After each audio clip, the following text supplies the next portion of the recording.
Assalamualaikum warahmatullahi wabarakatuh. Perkenalkan, saya Nanda Syahputra, peserta Latsar CPNS Angkatan 33 PPSDM Regional Bandung. Kali ini, saya akan mempresentasikan sintesa agenda 3 dan personal branding. Agenda 3, Manajemen ASN, Whole of Government, Pelayanan Publik. Manajemen ASN, kedudukan ASN. Pegawai ASN berkedudukan sebagai unsur aparatur negara yang menjalankan kebijakan yang ditetapkan oleh pemerintah serta bebas dari pengaruh dan intervensi semua golongan dan partai politik. Peran ASN, perencana, pelaksana, dan pengawas penyelenggaraan tugas umum pemerintahan dan pembangunan nasional melalui pelaksanaan kebijakan dan pelayanan publik yang profesional, bebas dari intervensi politik, serta bersih dari praktik, korupsi, kolusi, dan nepotisme.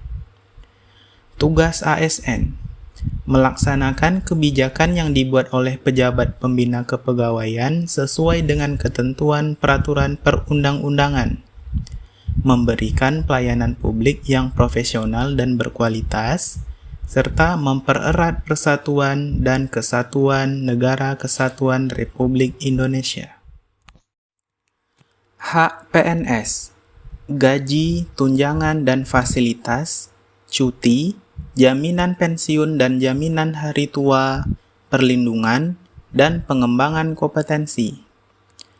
Kewajiban PNS, setia dan taat pada Pancasila, UUD 1945, NKRI, dan pemerintah yang sah. Menjaga persatuan dan kesatuan bangsa. Melaksanakan kebijakan yang dirumuskan pejabat pemerintah yang berwenang. Menaati ketentuan peraturan perundang-undangan, melaksanakan tugas kedinasan dengan penuh pengabdian, kejujuran, kesadaran, dan tanggung jawab, menunjukkan integritas dan keteladanan dalam sikap, perilaku, ucapan, dan tindakan kepada setiap orang, baik di dalam maupun di luar kedinasan. Menyimpan rahasia jabatan dan hanya dapat mengemukakan rahasia jabatan sesuai dengan ketentuan peraturan perundang-undangan dan bersedia ditempatkan di seluruh wilayah Negara Kesatuan Republik Indonesia.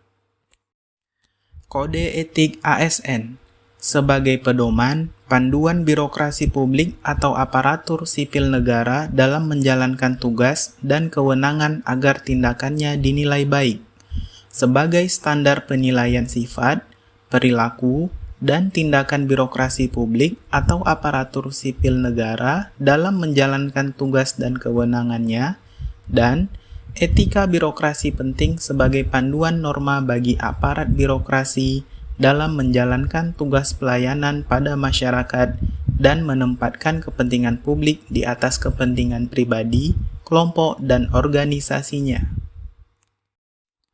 Sistem merit dalam manajemen ASN bagi organisasi mendukung keberadaan prinsip akuntabilitas yang saat ini menjadi tuntutan dalam sektor publik.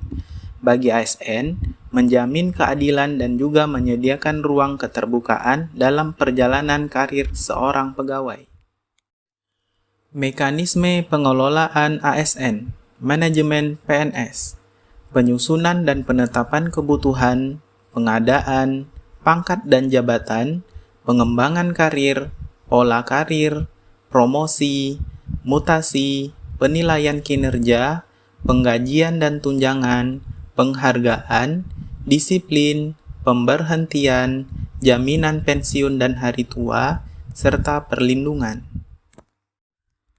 Whole of Government, WOG adalah sebuah pendekatan penyelenggaraan pemerintahan yang menyatukan upaya-upaya kolaboratif pemerintahan dari keseluruhan sektor dalam ruang lingkup koordinasi yang lebih luas, guna mencapai tujuan-tujuan pembangunan kebijakan, manajemen program, dan pelayanan publik.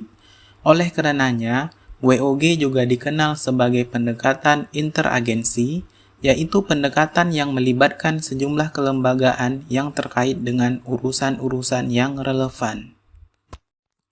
Mengapa WOG? Adanya faktor-faktor eksternal seperti dorongan publik dalam mewujudkan integrasi kebijakan, program pembangunan, dan pelayanan agar tercipta penyelenggaraan pemerintahan yang lebih baik. Terkait faktor-faktor internal dengan adanya fenomena ketimpangan kapasitas sektoral sebagai akibat dari adanya nuansa kompetisi antar sektor dalam pembangunan. Khususnya dalam konteks Indonesia, keberagaman latar belakang nilai, budaya, adat istiadat, serta bentuk latar belakang lainnya mendorong adanya potensi desintegrasi bangsa. Nah, bagaimana WOG dilakukan? WOG dapat dipraktekkan dalam kontinum koordinasi merger, di mana pelaksanaan WOG dilakukan mulai dari sebatas koordinasi tanpa ada dampak perubahan institusi atau kelembagaan sampai dengan proses merger atau penyatuan beberapa lembaga menjadi satu unit organisasi baru. Pelayanan publik.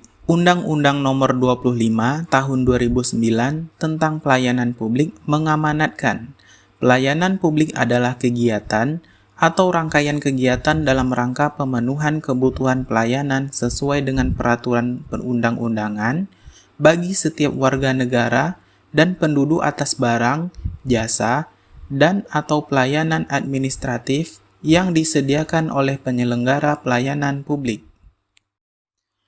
Hakikat pelayanan publik, melayani masyarakat baik sebagai kewajiban maupun sebagai kehormatan, merupakan dasar bagi terbentuknya masyarakat yang manusiawi. Josfol. Pelayanan publik pada hakikatnya pemberian pelayanan prima kepada masyarakat yang merupakan kewajiban aparatur negara sebagai abdi masyarakat. Keputusan Menteri Pendayagunaan Aparatur Negara. Pelayanan publik oleh instansi pemerintah bermotif sosial dan politik, yakni menjalankan visi dan misi serta mencari dukungan suara. Pelayanan publik oleh swasta dapat bermotif sosial atau volunteer, tetapi lebih banyak bermotif ekonomi yakni mencari keuntungan.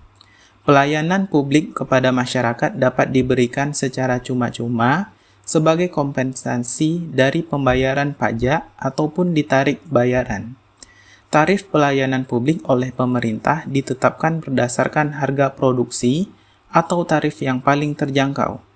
Pemberian pelayanan publik secara seragam kepada semua warga negara sebenarnya justru tidak adil karena kebutuhan dan kepentingan masyarakat berbeda-beda. Klasifikasi pelayanan publik. Pelayanan administratif yaitu pelayanan yang menghasilkan berbagai bentuk dokumen resmi yang dibutuhkan oleh publik. Pelayanan barang yaitu pelayanan yang menghasilkan berbagai bentuk atau jenis barang yang digunakan oleh publik. Pelayanan jasa yaitu pelayanan yang menghasilkan berbagai jasa yang dibutuhkan oleh publik. Dan pelayanan regulatif yaitu pelayanan melalui penegakan hukum dan peraturan perundang-undangan maupun kebijakan publik yang mengatur sendi-sendi kehidupan masyarakat. Prinsip-prinsip pelayanan publik: kesederhanaan, kejelasan, kepastian waktu, akurasi, keamanan, tanggung jawab, kelengkapan sarana dan prasarana, kemudahan akses, kedisiplinan, kesopanan dan keramahan, dan kenyamanan. Keputusan Menteri Pendayagunaan Aparatur Negara. Kualitas pelayanan publik. Prosedur pelayanan. Prosedur pelayanan yang dibakukan bagi pemberi dan penerima pelayanan termasuk pengaduan. Waktu penyelesaian ditetapkan sejak saat pengajuan permohonan sampai dengan penyelesaian pelayanan termasuk pengaduan. Biaya pelayanan dalam hal ini, biaya atau tarif pelayanan termasuk rinciannya yang ditetapkan dalam proses pemberian layanan. Produk pelayanan. Hasil pelayanan yang akan diterima sesuai dengan ketentuan yang telah ditetapkan. Sarana dan prasarana harus disediakan secara memadai oleh penyelenggara pelayanan publik. Kompetensi petugas pemberi pelayanan harus ditetapkan dengan tepat berdasarkan pengetahuan, keahlian, keterampilan, sikap, dan perilaku yang dibutuhkan. Personal branding, iman, ilmu, amal. Iman, percaya akan Sang Pencipta yang Maha Esa, menjalankan apa yang diperintahnya, dan menjauhi larangannya dengan kadar kemampuan diri. Ilmu, menuntut ilmu guna selamat dunia dan akhirat. Dengan ilmu bisa diketahui amalan, kewajiban, serta tanggung jawab kepada Tuhan Yang Maha Esa dan sesama manusia. Amal, mengamalkan ilmu yang didapat berupa ilmu agama yang berhubungan dengan Tuhan Yang Maha Esa dan sesama manusia, serta mengamalkan ilmu dunia guna pelayanan, amanah, dan hubungan sesama manusia. Demikian presentasi dari saya. Terima kasih. Assalamualaikum warahmatullahi wabarakatuh.